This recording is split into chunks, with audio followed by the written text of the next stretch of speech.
Subsidy topic में आगे बढ़ेंगे। परचेज बुक और सेल्स बुक के बाद आज हम लोग अदर सब्सिडरी बुक्स के अगले सेगमेंट के बारे में डिस्कस करेंगे। आशा और उम्मीद है कि आप लोगों को वीडियो जरूर पसंद आएगी और आप लोगों से, सारे व्यूअर्स से ये मेरा रिक्वेस्ट है, ज़्यादा से ज़्यादा लाइक, शेयर और सब्सक्राइब कीजिए ताकि नेक्स्ट वीडियो में हम इसको और इम्प्रूव कर सके और आगे बढ़ सके। चलते हैं आज की वीडियो की शुरुआत। अदर सब्सिडरी बुक में नेक्स्ट टॉपिक है हमारा परचेज रिटर्न बुक। जी हाँ, परचेज बुक और सेल्स बुक के बाद नेक्स्ट अदर सब्सिडरी बुक हम लोग डिस्कस कर रहे हैं, परचेज रिटर्न बुक। जैसा इसका नाम है परचेज रिटर्न बुक, लोग जानते हैं तो परचेज रिटर्न बुक मतलब अगर परचेज किया हुआ गुड्स हमने किसी भी रीजन से वापस कर दिया, किसको? सप्लायर को, हम उसको क्या बोलते हैं? Purchase return. तो ठीक उसी तरीके से यहाँ हम लोग सीखेंगे जो परचेज रिटर्न बुक क्या होता है। सिंपल वर्ड में मैंने बोला it is a subsidiary book. It is a subsidiary book. It is a subsidiary book in which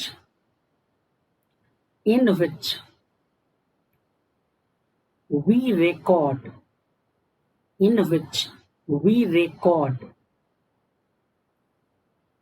the details of the goods. We record the details of the goods.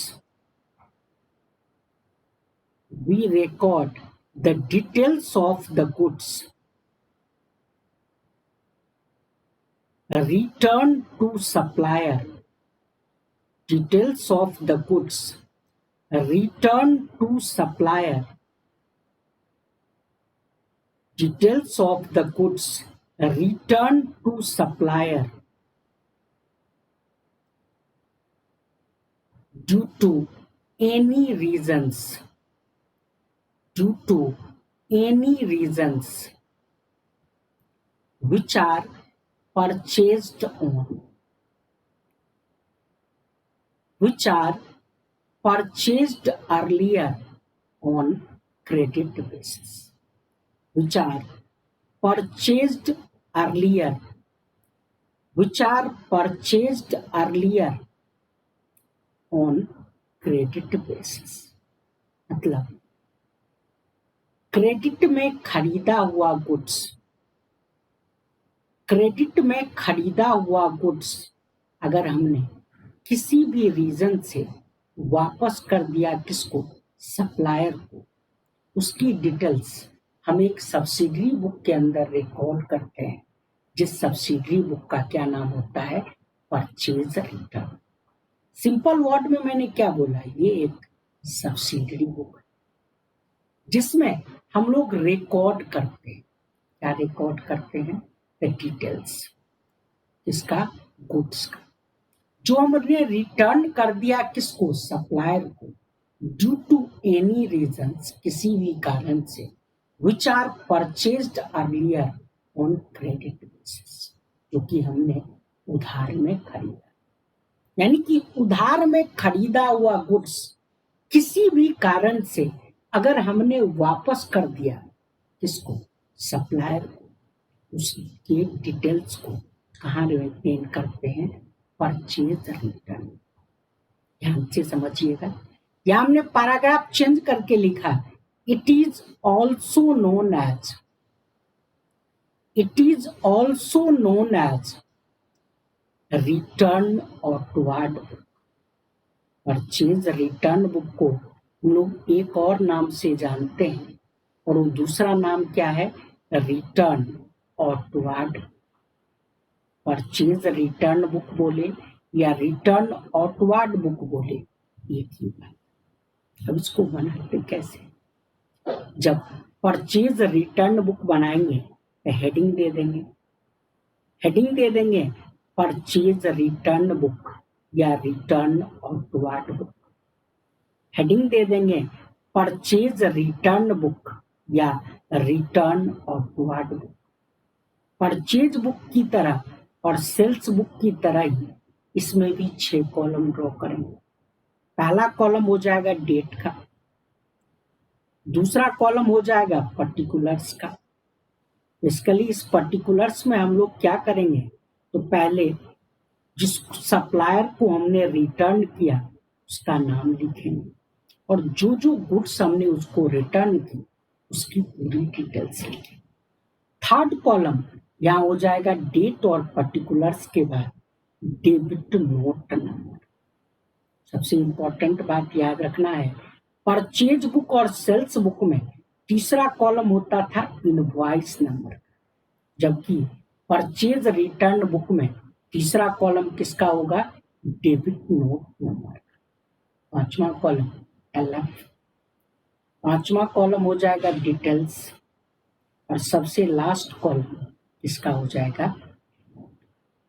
लिखने का तरीका same उसी तरीके से है जैसे हम लोग परचेज बुक और सेल्स बुक में लिखते थे। डेट के कॉलम में डेट लिख देंगे, पर्टिकुलर्स के कॉलम में पहले उस सप्लायर का नाम जिसको हमने रिटर्न किया उसको अंडरलाइन करके जो जो क्वांटिटी हमने रिटर्न की उसका डिटेल और डिटेल्स पहले कैलकुलेशन डिटेल्स कॉलम में और फाइनल अमाउंट। लास्ट में क्या करेंगे, तो अमाउंट कॉलम का टोटल करेंगे। लास्ट में अमाउंट कॉलम का टोटल करेंगे और अमाउंट कॉलम के सामने यहाँ पर्टिकुलर्स के कॉलम में लिख देंगे परचेज रिटर्न अकाउंट। प्लीज ध्यान से इस बात को अच्छे तरीके से याद रखना। लास्ट में यहाँ लिख देंगे परचेज रिटर्न अकाउंट ब्रैकेट में। क्लियर है? यह है बनाने का तरीका इसका परचेज रिटर्न। यहाँ हमने एक नई बात यूज किया और वो है हमारा तीसरा कॉलम डेबिट नोट नंबर। आपसे कोई भी पूछ सकता है कि भाई डेबिट नोट क्या होता है। इसको हमने यहाँ वेरी वेरी इंपॉर्टेंट किया क्योंकि बराबर एग्जाम में क्वेश्चन पूछा जाता है व्हाट इज डेबिट। क्लियर है बात? जब हमने क्रेडिट में खरीदा हुआ गुड्स रिटर्न कर दिया सप्लायर को किसी भी रीजन से, तो हम उस गुड्स की डिटेल को कहाँ मेंटेन करते हैं, परचेज रिटर्न।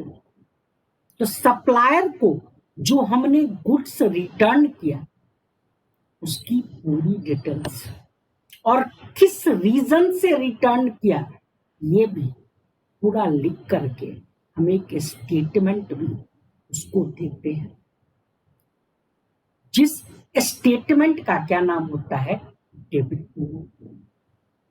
सिंपल वर्ड में हमने बोला और याद रखना है इसको, debit note is prepared by, याद रखना है अच्छे तरीके से, debit note is prepared by the purchaser of goods. Debit note is prepared by the purchaser of goods. Debit note is prepared by the purchaser of goods. Debit note is prepared by the purchaser of goods, showing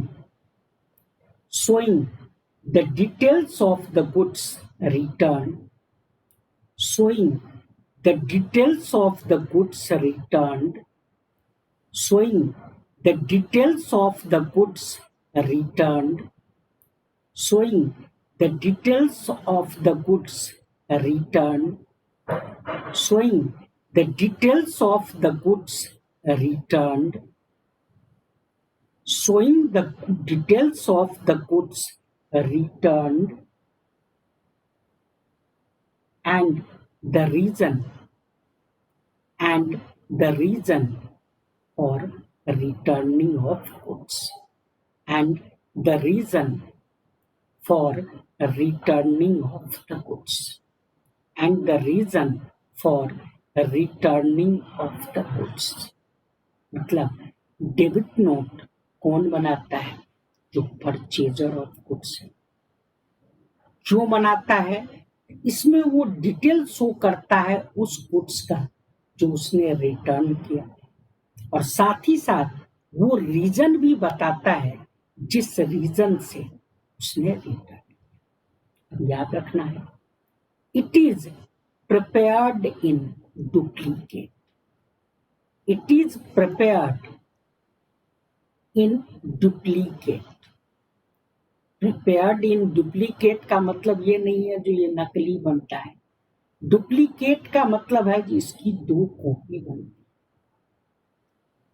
the original copy, the original copy is sent to the supplier. The original copy is sent to the supplier.